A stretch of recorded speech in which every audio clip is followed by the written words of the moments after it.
Hi friends, welcome back to another mini blog. বেশ কয়েকদিন আগে আমাদের ফ্রিজটা নষ্ট হয়ে গেছিল, তাই আজকে নতুন ফ্রিজ কিনতে চলে এলাম। তো চলো দেখি কি কি ফ্রিজের কালেকশন আছে, তোমাদের সাথেও শেয়ার করি ফ্রিজের কালেকশনগুলো। আর কোন ফ্রিজটা নেবো সেটা আমি পার্ট 2-তে বলবো। এই যে এখানে একটা স্টিল কালারের ফ্রিজ ছিল, আর এই ব্ল্যাক কালারের ফ্রিজটা অনেকগুলো ফিচার্স ছিল, তাই আঙ্কেল দেখাচ্ছিল। এই যে এখানে একটা প্রিন্টেড ফ্রিজ ছিল, ওইদিকে সবই প্রিন্টেড ফ্রিজ নেব না, আমরা ব্ল্যাক কালারের ফ্রিজ নেব এবার, কারণ একটা অলরেডি একটা প্রিন্টেড ফ্রিজ ছিল।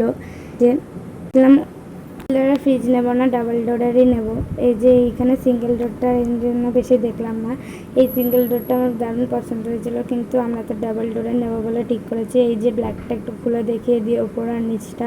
ফ্রিজের সাথে কিন্তু আরও দুটো জিনিস নিয়েছি, সেগুলোও দেখাবো। আজকের ব্লগটা এইটুকুই, আবার দেখা হচ্ছে পার্ট 2-তে। Bye, don't miss part 2।